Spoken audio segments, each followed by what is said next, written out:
SCP number 2718, also known as What Happens After Death. Object Class: Catastrophic Abort at Delta 09er Echo 2 Alpha Delta 9er. Handle not found. Special Containment Procedures. The SCP is a Dameron-class cognitohazard. All personnel, regardless of clearance, are forbidden to expose themselves to the description of this article under any circumstances. Do not tamper with this warning without Dameron clearance. Do not discuss the existence of this article with any person. No disciplinary action will be necessary, provided you close the article now and clear your browser cache. Atypical software measures have been used to mitigate the risk of accidental exposure. It is only by an unfortunate coincidence of extremely low probability that you've stumbled across this entry at all. No disciplinary action will be necessary, provided you close the article now and clear your browser cache. Since its creation, only the Special Containment Procedures section of this record has ever been editable, due to the clearance of the file's original author and anomalous database limitations in effect. This record can neither be deleted nor effectively redacted. Access to restrictions cannot be applied to the data in any reliable way. Of course, access restrictions can still be enforced. It is too late now to close this article. Do not discuss the existence of this article with any person. Notify the help desk that your workstation has a Dameron contamination. Shut off the monitor and seek amnestic treatment immediately. The following conditions shall constitute a breach: exposure of the description, no matter how briefly. Failure to close the article within 18 seconds of exposure without word clearance. Shut off your monitor now. Notify the breach desk that you and your workstation have Dameron contamination. Await MTF processing. Agent Instructions. To the agents. Agent Instruction. The breach to which you are responding has already been mostly contained by an automated system, and containment will be complete when you restart the terminal. However, your orders are to attempt to improve the current containment procedures by any means possible, within the time allotted to you. You have been temporarily granted administrative full network from this terminal. Use any resources you deem necessary to fulfill your mission, but do not expose yourself to the cognitohazard in the description. The following technical details will help you in your task. As noted above, this article ignores the delete command. It cannot be extricated from the database without extensive collateral corruption to the other critical systems. Instead, the containment strategy is to minimize the probability of a user discovering the entry by chance. To this end, an unhaltable mainframe process ID 9er000013 repeatedly switches the ordinary designation of this article, with another number randomly generating in the entry. Normally, when two articles are the exact same, exchanged for administrative purposes, two entries appear in the index momentarily. A kernel exploit of processor eterum23 allows us to delay the completion of a subroutine by deeply recursing the article, renumbering it with an initially terrible algorithm, currently using Bogosort. Against a known corruption stack, an extended memory until the thread aborts catastrophically. The index swap completes and the process restarts. This artificially inserts a delay to the order of 10 to the 17th power. The clock cycles between visibility. When a link to this article becomes momentarily visible and accessed from the article index before the process repeats. Breach will only occur in the unlikely event that a user with index privileges loads the main list precisely at the correct moment. Despite need-to-know best practices, follows the link to this entry, ignores the warning, and reads past the first paragraph. The intervals between visibility are intermediate, but finite. On average, the interval will grow larger by an order of magnitude. As the number of available articles grow, the shorter the mainframe's hot swappable processes increase in flops. This kludge has a very gravely serious side effect.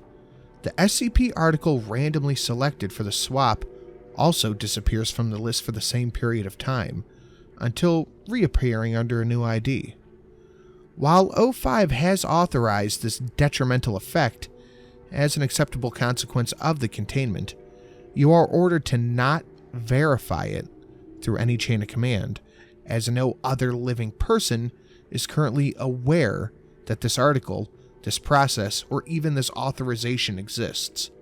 If validation is required, an inline O5 authorization order is as follows.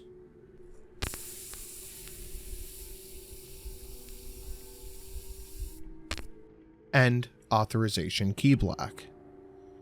You are subject to termination by Trinidite class memetic if you proceed past this point. Damarang, eyes only. Editor's note. I had to throw that kill sprite together in a hurry. The one constructed and installed by my predecessor was clearly defective. Instead of a donkey kick I expected from a standard inoculation introduction, I barely registered a minor eye strain. Of course, under the circumstances, I suppose we're limited, aren't we? To a contaminated workstation of barely adequate tools. Anyway, if you survive that memetic, hopefully it's because you have code word clearance. Not because I didn't get it together either. In case you're probably boned pretty bad, I apologize for not killing you in time. But listen, cut me some slack. When we looked him up some 90 minutes ago, the only procedures for this code word read, quote, randomly select one mainframe qualified coder from the experimental Containment research group with level 3 clearance. Supply the designee with Behemoth class amnestic and dispatch them to the affected terminal. They'll find instructions there. If they fail to complete their task within 2 hours, or if, upon return, they can remember the year or the name of the current president, terminate. Guess what? That's a pretty small subset of personnel to choose randomly from. Well, Spock smashes scissors, but Paper disapproves of Spock. So now, in return for the containment supply, I get to blow a sizable chunk of my life out of my skull. At least, I won't have to remember them processing the looky-loo who caused this breach. Assuming you're ECRG like me, you have never heard of Damarang before today either. Here's what I can tell you. The look of the source and the code in the comments, you're probably the 4th or 5th to respond to this thing since inception. I made a couple of minor edits to the documentation above, but mostly spent my time trying to show the algorithm in the worst patterns I could think of. In the end, I was only able to de-optimize the existing recursion by a factor of 2. Unfortunately, I don't know enough about the underlying hardware or how often users follow unfamiliar links to the main list, and even to guess how much of a difference that'll make. I'm sure on the first implementation, they thought they had 5, maybe 10 years between breaches.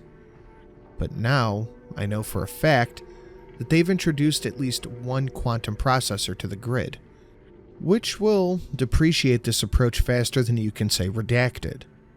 Hopefully, you've got a better idea for slowing the algorithm than I do, or the last 3 did. Maybe an upgrade to the quantum BOGO sort, or an article of numbers, on this hardware that might technically be an XK algorithm, and therefore forbidden. I don't know. I've used up most of my time already, and I can't risk another recompile of this list. In a few minutes remaining before I have to commit these changes and wash down this stick of dynamite with warm backwashy Mountain Dew. Andrew's out. Postscript. I guess I got to overthinking and my brain was hosed either way. So, what the hell? And I don't know why, but I just went ahead and read it. And I couldn't help myself. Resist the urge. This is clearly fridge-class cognito hazard. It's already starting to sink in that this horse pill better work real quick.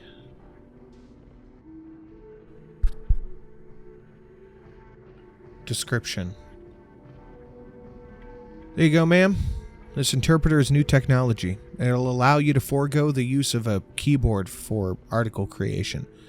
Just speak naturally into the microphone, and we can go back and revise any errors when you're done. I don't think so, young man. There won't be time. This must be a permanent record. Access to the restricted L3s and up. Can you prevent anyone from tampering with this entry? Anyone, ma'am? Anyone and everyone. You understand me?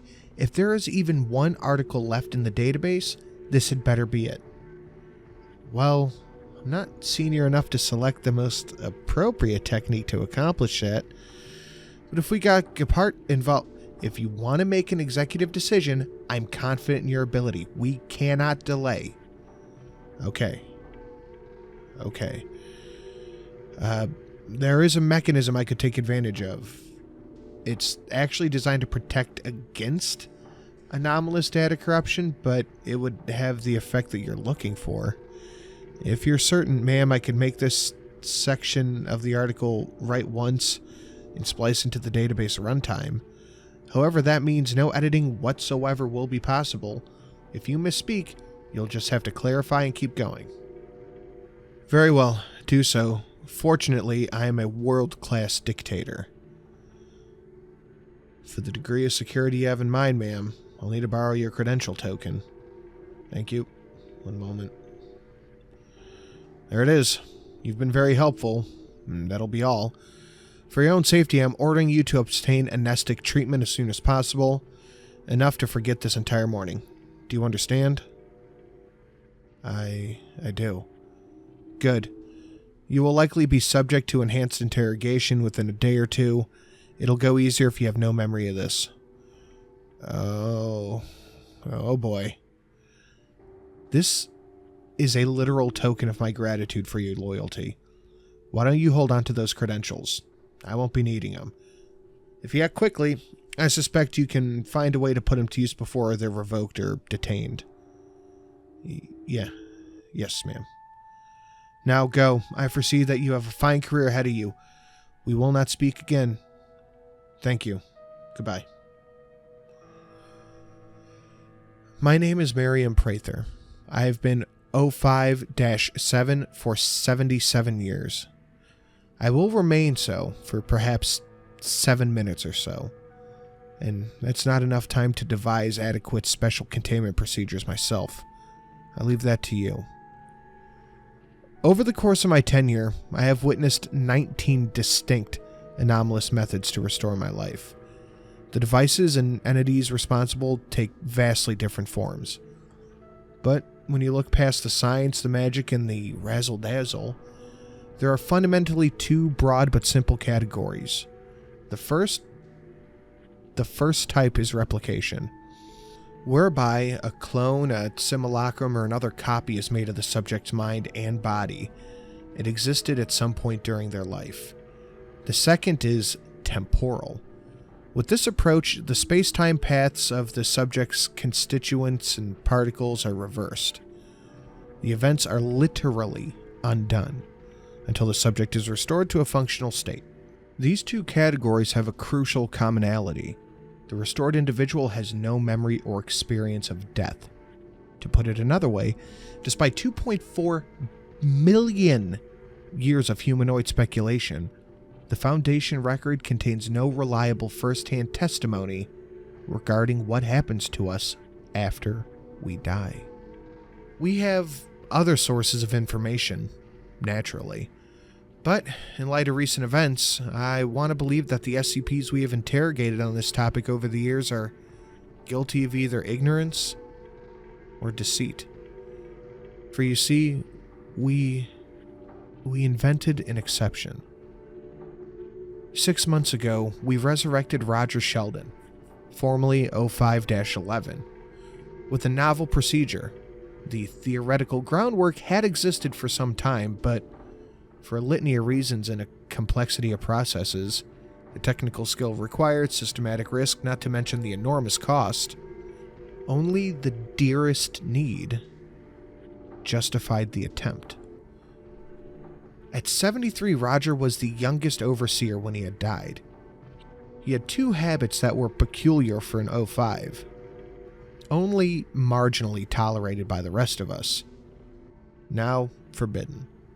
The first was an obstinate refusal to fortify, as we call it, to enhance the longevity with supplements available to those of our station. The second was a penchant for taking his holidays unannounced and in utter solitude. When a stroke ended him 18 years ago, he was perched on a rocky outcrop above a marine iguana nesting ground in some Spanish island. It took 14 years to find his remains. We wouldn't have even gone looking for his remains, but he kept on his person a certain key, of which I will not say more, except that it would not be allowed to stay lost, and that he held in his brain a secret word, without which we couldn't replace him. The alternating Galapagos rain and bright sun, perhaps hawks, had reduced him to a moldering ruin of bone fragments and only the most stubborn sinew. The recovery crew had used brooms and bags to collect as much of him as they could, as much as remained.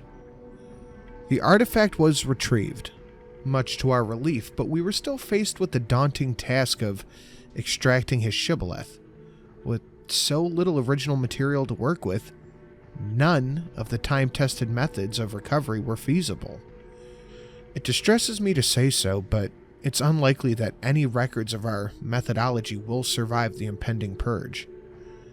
Suffice to say that, having gathered his remains, we set out to reconstruct the quantum approximation of him, physically, chemically, electrically. With sufficient accuracy, his heart would resume its beat, his synapses would fire, his mouth would move, if only briefly. As required but 1 iota of information from him, we hoped, at best, that he would survive long enough to provide it, and then simply expire again. However, as is often the case, we outdid ourselves.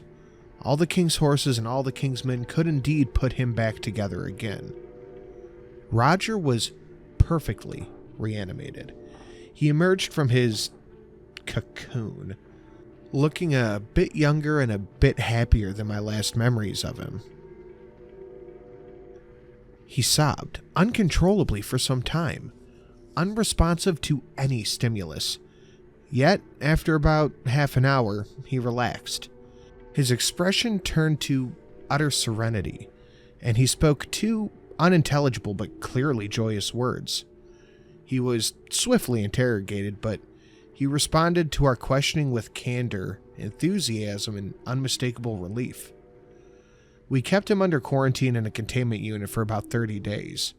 He offered no objection, cooperated immediately.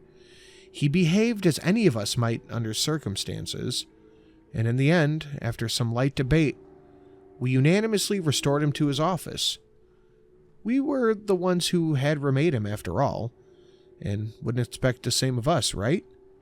He rewarded our hubris by resuming his duties with inspired vigor, consistently displaying deeper insight and wisdom than he ever had before. In particular, we welcomed some changes of his habits. As soon as the rest of us allowed it, he began regular fortification treatments for the first time. He appointed a sensible entourage of medical staff and bodyguards that were never far from him. Previously, empathy for his fellow man had never been his strong suit. Yet, suddenly, he displayed renewed interest in the safety and contamination protocols, the healthcare benefits of the Foundation employees, even a profound distaste for the sacrifice of D-class personnel. Under circumstances, none of this would have struck us as alarming behavior. It should have. He concealed the crux of it from all of us, you see. At first, naturally, our initial interrogation, we had asked him if he had any experience or memory of the afterlife. He claimed to recall nothing, exactly as everyone does. He even defeated our polygraphs completely. He approached me first, about 2 months ago, and asked if, in his absence, we had obtained any pieces, which I shouldn't have to point out is not our term of art, capable of sustaining life indefinitely. While breathtaking longevity was within our power, it may surprise you to learn that immortality is not, and our best theoreticians have recently poised that it may never be attainable. The resurrections we can accomplish, even his, cannot be repeated more than once or twice. Sapient life is necessarily intertwined with quantum uncertainty. Localize a particle with perfect precision, and it attains indefinite uncertain momentum. Lost in an instant.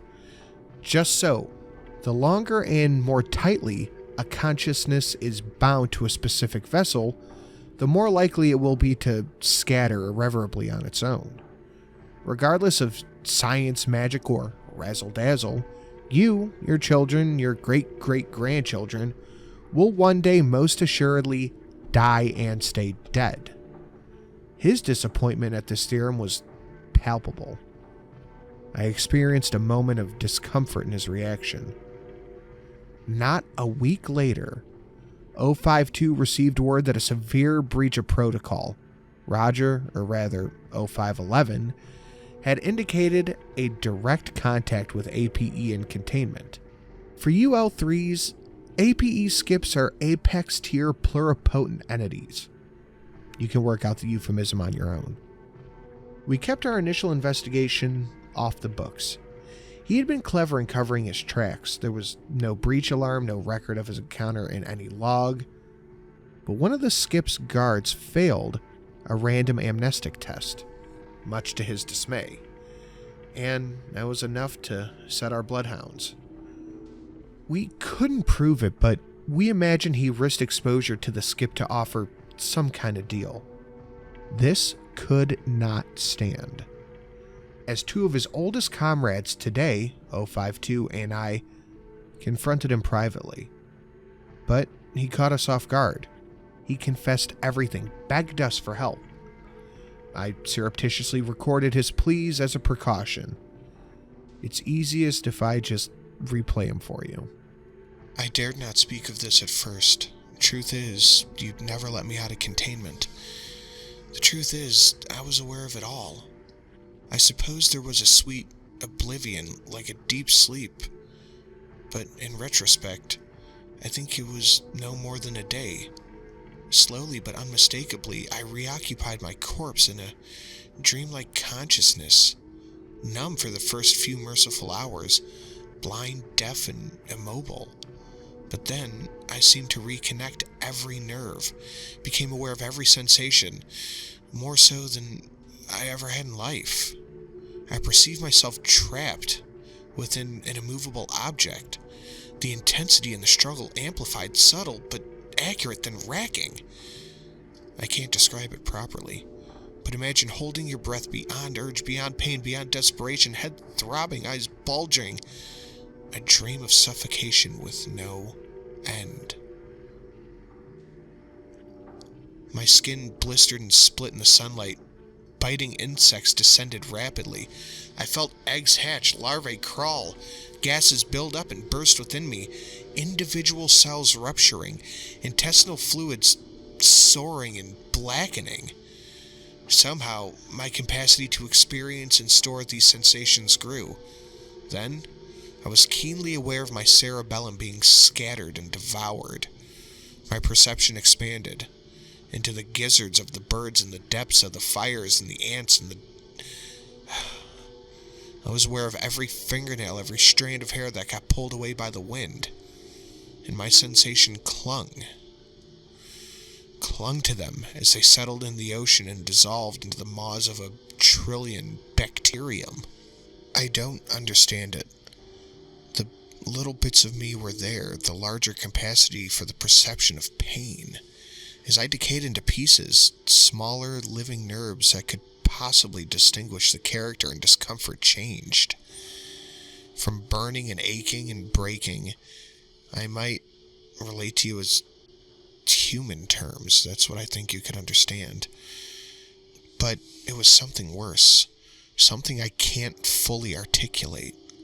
A terrible, maddening stretching of every part of myself from every other part of myself. Humans often numb the chaotic pains in life, don't they?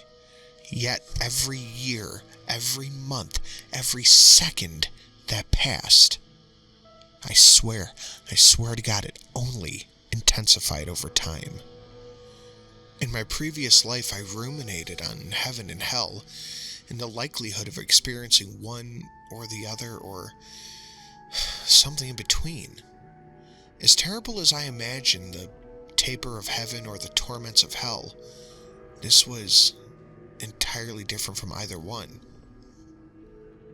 In hell, at least there would surely be a tormentor, some kind of memory of my deeds, some sense of justice. Even if my soul rejected its logic, I can imagine some comfort in hell, for some mind as much as mine. I don't think this is a punishment. I don't think it's caused. I deeply suspect that our condition, our nature, to go on this way, is the cause, don't you see? And all the time I was certainly, obviously, totally alone. Before all memory of my life had been shriveled to a cinder, lost beneath this indeterminable anguish. Alive again, I suspect I cannot quite recall the worst of it, as my living brain is too small for the experience. As overseers, we witness, inflict, and endure great suffering. Yet, what awaits us is all so much worse. The way an earache is worse than a bee sting, the way as frostbite is worse than a burn. I was dead for 18 years. My misery eludes description. Dare we try to fathom the collective agony of the legions of ancient dead? Believe this, I will not return to that existence, not 100 years from now, not ever. Yes, I approached for help. I'm sure he could extend us all, if he wished. I offered him great concessions from the Foundation, perhaps even release, but he laughed and he refused. Yet I could think of others willing to trade on a smaller scale, though the price may be nearly as...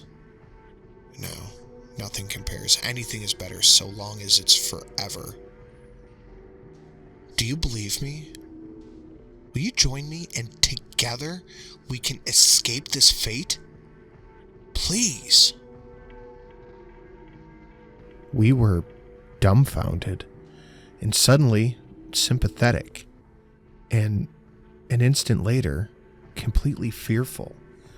I can't remember the last time I felt my heart race like that. But we do not operate in a vacuum. A revelation of this magnitude must be brought before the council, at least for consideration. He was loath to admit his deception before an assembled council, but he was clearly desperate for action as well. We prevailed upon him to call for an immediate emergency session and a teleconference. I knew anything less would constitute treachery. Still, the three of us hurried to Conference Room Alpha, and suddenly I found myself harboring the subtle thoughts of...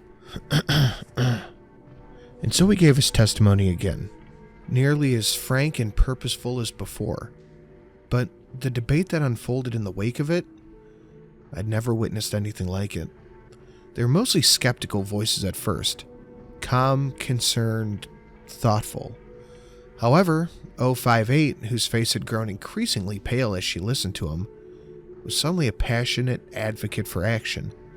"We must declare human death a Keter SCP," she demanded. "Contain it at any cost." The absurdity garnered an uproar, of course, but Roger had himself a sure ally now. This spurred him on, shouting over the others, even adding darker details to the insanity of his perennial excoriation. I imagine I can't repeat it here. Sensations I shouldn't contemplate. Sorry, I'm feeling lightheaded. 052 was always moderately influential. Suggested we recess and collect ourselves. But then, 3 suddenly moved that we order immediate systematic termination of dangerous skips to better protect ourselves and other. -6 seconded. But before it could be put to a vote, 13 suddenly clutched his chest in some panic. He was being evaluated by his medical technician when his feed abruptly cut out. As the fracas came to a boil, I think it was 10, who was next convinced. Is belief the key?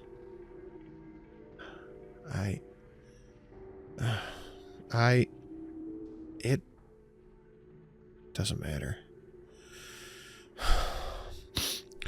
Whew. Sorry. At any rate, 10 started pounding his shoe on the table and hollering that we must dig a channel from the Astrakhan Spring to the Mediterranean Sea to fortify all of mankind. That was enough. Suddenly 051 muted everybody, stood red-faced and shaking. "Regardless of the truth of 11's experience," she said, "it's plain that we all lost reason. There's only one possible explanation for this. Therefore, I am declaring Emergency Protocol 17. Remain where you are. We shall be administered Class A amnestics. Except you, Roger. We made a grave error releasing you from containment, and it will be corrected." She pointed at her administration team to act immediately, but before he could lock down the conference room, for which 2 and 11 and I were dialed into, Roger had already bolted out the door. I was after him in an instant, nearly crushed by the bulkhead as it was slammed into place. I only wanted to stop him, I think. Now I was outside of the safe room too, but he was already out of sight. The superlative idiot. They couldn't see me. They couldn't hear me. They couldn't know I wanted in the room. How badly I wanted to breathe that red gas that was surely already streaming into the room on the other side. One instance of poor judgment. My fate is sealed. Now that I know what's in store, what's left to do? I ran to the help desk. Help enough, huh? For this, my final act. I love the Foundation, as I would have loved a daughter or a son. I do this for the security and protection of mankind, and so I beg you, this must not be erased, forgotten. This is not containment. This is madness. Bring us back. Get us out. I'm so scared. What's wrong with me? The tape stops there. The door burst open and gunfire from 3 distinct sources. You hear somebody yelling, "Clear, clear." God damn this job. Bag that Oscar quickly, Sergeant. We still have one to go. An alarm starts blaring in the background. What now? Specialists, talk to me. Sir, I'm getting a report of a Keter breach in AR2 compound. Ah, hell. 2 rogue Oscars. At the top now, the old man is on the loose. This is a shit sandwich, sir. Contain the chatter, Sergeant. Stand by, sir. Negative on 106 escaping. Sir, I'm getting details. Say again, please. It's the other way around. The other Oscar, he went in. Sir, he went in. The hell he did. I have visual confirmation. Sir, procedures dictate we treat as KIA specialist. I know. Finish here then. Sir, this Oscar has recording equipment here. It's still running. Oh, for the love... Shut it down, Sergeant. Shut it down. Specialists, get audio hazard team down here on the...